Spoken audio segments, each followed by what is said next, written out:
Lundi, Émir Kir était entendu dans le cadre d'une instruction de la commission de vigilance du PS bruxellois. À l'heure actuelle, au moment où on enregistre l'émission, eh bien, il y a la commission de vigilance qui se réunit et on n'en connaît pas encore l'issue. Regardez ce reportage, c'était donc lundi. Alexis Gonzalez et Marjorie Fellinger. Émir Kir aux côtés de bourgmestres d'extrême droite turcs à la maison communale de Saint-Josse au début du mois de décembre 2019. La photo fait polémique. Un militant PS demande au bourgmestre de Saint-Josse de s'expliquer. Celui-ci ne nie pas la rencontre, mais dément les avoir invités. Ce n'est pas la première rencontre d'Émir Kir avec un élu d'extrême droite turque. Depuis 2015, le député bourgmestre a multiplié les rencontres avec un autre bourgmestre d'extrême droite turque, comme le montrent ces photos, épluchées par le journal Résistance. Les Loup Gris, c'est une organisation d'extrême droite turque, c'est la plus importante, historiquement parlant et au niveau de son développement en Turquie et dans la diaspora turque, y compris en Belgique. Il suffit d'observer sur les photos que nous avons obtenues, dans le bureau du maire de 2015 à 2019, donc toute cette période de fréquentation de Émir Kir avec le maire d'Emirlac, l'emblème des Loup Gris figure bien dans le bureau de ce maire. Émir Kir a aussitôt démenti sur Twitter cette dernière accusation. Le maire d'Emirdag ne serait plus affilié au Loup Gris. Devant les éléments présentés et après l'exclusion d'un échevin socialiste pour les propos racistes à Liège, le même scénario est-il envisageable pour le député bourgmestre ? Il a fait beaucoup de voix de préférence aux communales et aux élections fédérales à Bruxelles. Donc c'est un poids lourd du Parti socialiste. Et donc le Parti socialiste bruxellois peut difficilement se passer de cette machine à voix. Le parti doit réfléchir à quelle est l'importance stratégique, quelle est cette stratégie à long terme. Est-ce que c'est celle d'une idéologie, de présenter un distanciement par rapport à l'extrême droite, ou c'est celle de éventuellement gagner les prochaines élections de 2024 ? Sur les réseaux sociaux, certains ont déjà montré leur soutien au bourgmestre de Saint-Josse. Émir Kir devait s'expliquer devant la commission vigilance du PS bruxellois ce lundi. La séance a été reportée à une date ultérieure inconnue.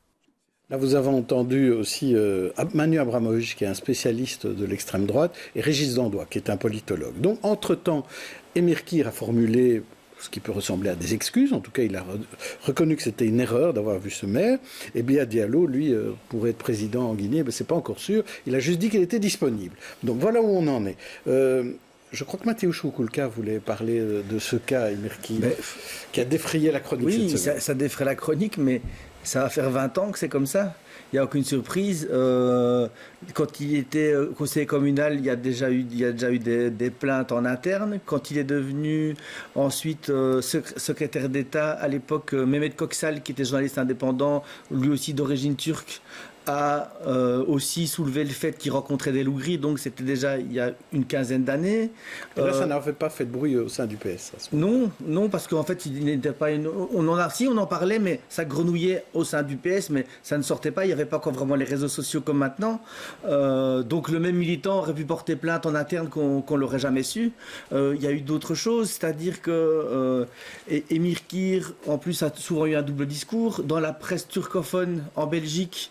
Sur Belturk ou alors dans la presse turque en Turquie, il a un discours qui est complètement différent de celui qu'il a ici. Ici, il est toujours dans l'apaisement, alors que là, il est souvent plus calife à la place du calife dans la presse turcophone. À l'époque, quand Jean de Manet était bourgmestre, il disait dans la presse turque que c'était lui le bourgmestre. Il y a eu énormément de choses. À chaque fois, on lui a mis les choses devant lui, il a tourné. Le PS n'a jamais rien fait. Ici, on est à la fin d'une longue série, enfin on n'est pas à la fin, parce qu'à mon avis, comme le disait Régis Dandois, ils vont clairement pas s'en séparer. En plus, il a fait une amende honorable, enfin pas honorable, il a fait une certaine amende, donc pour le PS, il faut dire, ben voilà, il s'est excusé, et ils vont rester là. Mais en interne, par contre, je pense que c'est pas fini. Je sais qu'il y a des gens qui sont pas très contents de ce qui se passe, mais je ne sais pas où ça va aller. Alors, on va demander l'avis de Marie Lecoq et de Gladys Kazadi là-dessus. Marie Lecoq, comment vous avez suivi cette histoire-là ? Est-ce que vous, comme Béat Diallo, vous avez envoyé des messages de sympathie à Émir Kir ? Pas exactement. Mais donc, effectivement, comme ça a été dit, c'est un feuilleton. Hein. Donc, cette histoire ne date pas d'il y a 2 semaines. On suit ça de manière récurrente et l'ensemble, en fait, de la manière dont Émir Kir fait sa politique à Saint-Josse. Je pense que l'opposition qu'on y mène avec beaucoup d'énergie depuis de nombreuses années, notamment via Zoé Genot, est quand même assez remarquable. Et voilà, c'est quelque chose qu'il faut pouvoir saluer. Au niveau des résultats électoraux, il a toujours fait d'excellents résultats dans sa commune. Et c'est une élection démocratique. Et donc, ça doit être pris en ce sens, c'est-à-dire que maintenant c'est la responsabilité du Parti socialiste de faire exactement ce que Régis Dandois disait, c'est-à-dire choisir quelle option ils veulent prendre. Et ça, c'est pas du tout à moi en tant qu'écologiste de dire ce qu'ils doivent faire.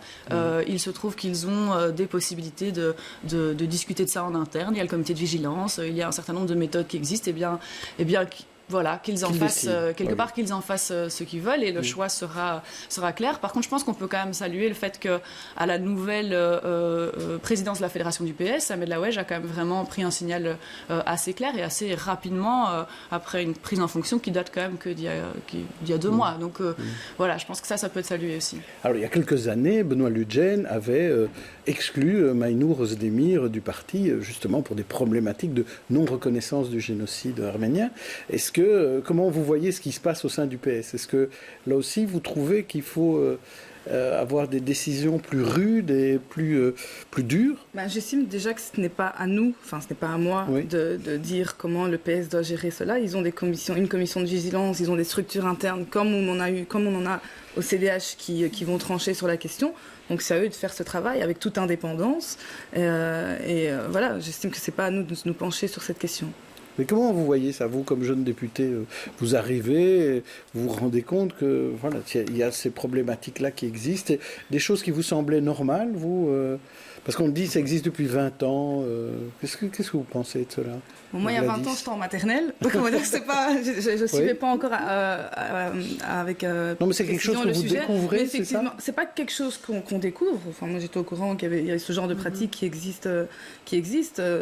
On le regrette. C'est aussi pour ça que des personnes comme nous aussi se levons aujourd'hui et disons que voilà, on veut incarner un renouveau, une nouvelle génération qui arrive, qui n'est pas forcément dans les mêmes codes que celle du passé.